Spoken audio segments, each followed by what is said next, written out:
Hello friends, welcome to Devi's kitchen. இன்றைக்கி நல்ல காரசாரமான கார பூந்தி ரொம்ப ஈஸியாக வீட்டில் எப்படி செய்கிறதுன்னு பார்க்கலாம். அதுக்கு ஃபஸ்ட்டு ஒரு பவுலில் நான் இன்றைக்கி 2 கப் அளவுக்கு கடலை மாவு எடுத்திருக்கேன். அதை உள்ளே போட்டுக்கலாம்.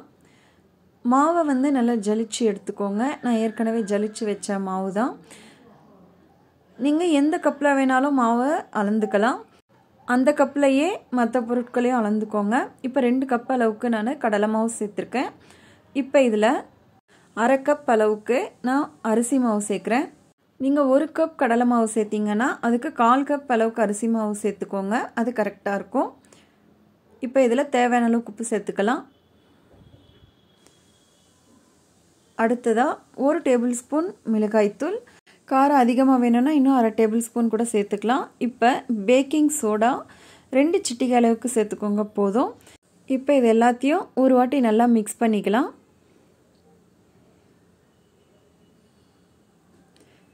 இப்போ மிக்ஸ் பண்ணதுக்கப்புறமா இதில் கொஞ்சம் கொஞ்சமாக தண்ணி சேர்த்து மிக்ஸ் பண்ணிக்கோங்க. ஒரே வாட்டி நிறைய தண்ணி ஊற்றி கலந்தோன்னா அப்புறம் கட்டிகள் கட்டிடும். அதனால் ஃபஸ்ட்டு கொஞ்சம் கொஞ்சமாக தண்ணி சேர்த்து கெட்டியாக கலந்துக்கலாம். அதுக்கப்புறமா திரும்பவும் நம்ம தண்ணி ஊற்றி கலந்துக்கலாம். இப்போ பாருங்கள், கெட்டியாக இந்த மாதிரி கலந்ததுக்கப்புறமா கட்டிகள் எதுவுமே இல்லாமல் நல்லா இருக்குது. இப்போ திரும்பவும் இதில் தேவையான அளவுக்கு தண்ணி ஊற்றி நல்லா மிக்ஸ் பண்ணிக்கோங்க. மாவு தோசை மாவு பதத்துக்கு வரணும். அந்த அளவுக்கு தண்ணியாக இருக்கணும். ரொம்ப கெட்டியாகவும் ரொம்ப தண்ணியாகவும் இல்லாமல் தோசை மாவு பதத்தில் இருந்துச்சுன்னா நம்மளுக்கு கார பூந்தி கரெக்டாக வரும். பாருங்கள், கட்டிகள் இல்லாமல் இந்த மாதிரி நல்லா கலந்துக்கோங்க. இப்போ மாவு ரெடியாக இருக்குது. அடுத்ததாக ஒரு பேன், இந்த மாதிரி அகலமாக இருக்கிற பேனாக வச்சுக்கோங்க. எண்ணெய் காஞ்சதுக்கப்புறமா பூந்தி போடுறதுல இப்போ நம்ம பூந்தி போடலாம்.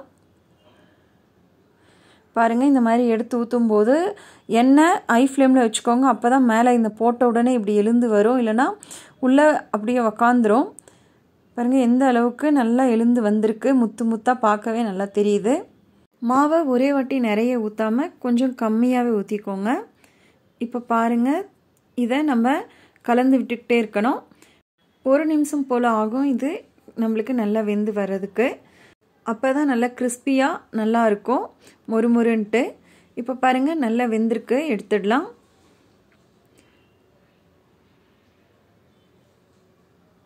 எடுக்கும்போது லோ ஃப்ளேமில் வச்சுக்கோங்க, இல்லைன்னா கரிஞ்சிரும் சீக்கிரமாகவே. இப்போ இதை ஒரு கிண்ணத்துக்கு மாற்றிடுறேன்.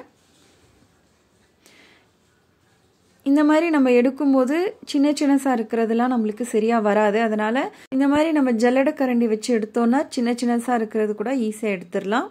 இப்போ அடுத்ததாக ஜல்லடை கரண்டிலேயே நம்ம எப்படி பூந்தி போடுறதுன்னு பார்க்கலாம். இதுலேயே நம்ம ஈஸியாக பூந்தி போட்டுக்கலாம்.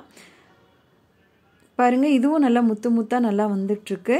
இதில் மாவு நம்ம கொஞ்சம் கொஞ்சமாக ஊற்றினோன்னா நம்மளுக்கு வெளியே வராமல் கரெக்டாக விழும். பாருங்கள், இதுலேயும் நல்லா முத்து முத்தாக வருது. பூந்தி கரண்டி இல்லைன்னா நம்ம இதுலேயே கூட போட்டுக்கலாம். ஃப்ளேம் மட்டும் நல்லா ஹை ஃப்ளேமாக வச்சுக்கோங்க. அப்போ தான் நம்மளுக்கு மேலே எழுந்து வரும் பூந்தி போட்ட உடனே. இப்போ எல்லாம் வெந்துருச்சு. இதெல்லாம் எடுத்துகிட்டு இதே மாதிரி மீதி இருக்கிற எல்லாத்தையும் பூந்தி போட்டுக்கலாம். இப்போ அடுத்ததாக இந்த எண்ணெயிலேயே 1 கைப்பிடி அளவுக்கு பொட்டுக்கடலை, அதையும் நல்லா வறுத்துக்கலாம். மீடியம் ஃப்ளேம்லேயே வச்சுக்கோங்க. பாருங்கள், இப்போ நல்லா வறுப்பட்டுருக்கு. எடுத்துடலாம். 1 கைப்பிடி அளவுக்கு வேர்க்கடலை, அதையும் நல்ல கோல்டன் ப்ரௌன் கலர் வர வரைக்கும் நல்லா பொரிச்சுக்கலாம். பாருங்கள், நல்ல கோல்டன் ப்ரௌன் கலர் வந்திருக்கு. நல்லா வெந்திருக்கு. நல்லா கிறிஸ்பியாக இருக்கணும். இப்போ இதை எடுத்துடலாம்.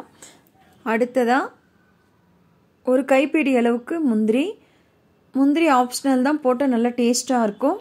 வேணும்னா சேர்த்துக்கோங்க, இல்லைன்னா ஸ்கிப் பண்ணிடலாம். இதையும் நல்ல கோல்டன் ப்ரௌன் கலர் வர வரைக்கும் வறுத்துக்கலாம். அதில் 1-2 கீழே விழுந்துச்சு, அதையும் எடுத்து இதே மாதிரி கோல்டன் ப்ரௌனாக வறுத்துக்கலாம்.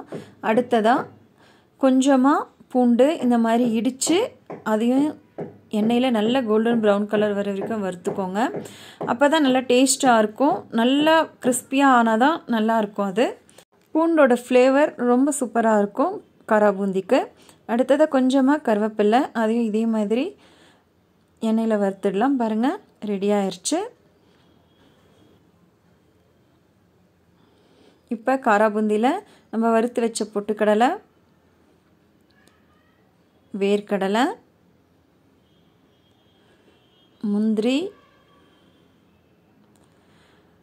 பூண்டு, கடைசியாக கருவேப்பிலை வறுத்து வச்சால அதையும் சேர்த்துட்டு இப்போ இது எல்லாத்தையும் நல்லா கலந்துட்டோன்னா சூப்பரான காரா பூந்தி ரெடி ஆகிரும். ஒரு கரண்டியை வச்சு இந்த மாதிரி நல்லா மிக்ஸ் பண்ணிக்கோங்க. இப்படி சூடாக இருக்கும்போதே உப்போ காரமோ உங்களுக்கு கம்மியாக இருந்ததுன்னா இந்த டைமில் கூட போட்டு கலந்துக்கலாம். கையில் வச்சு கூட நம்ம இந்த மாதிரி கலந்துக்கலாம். நல்லா மிக்ஸ் ஆகிரும். சூப்பரான காரா பூந்தி ரெடி ஆயிடுச்சு. இதை நீங்களும் வீட்டில் ட்ரை பண்ணி பாருங்கள். இந்த வீடியோ உங்களுக்கு பிடிச்சிருந்ததுன்னா லைக் பண்ணுங்கள், ஷேர் பண்ணுங்கள், சப்ஸ்கிரைப் பண்ணுங்கள்.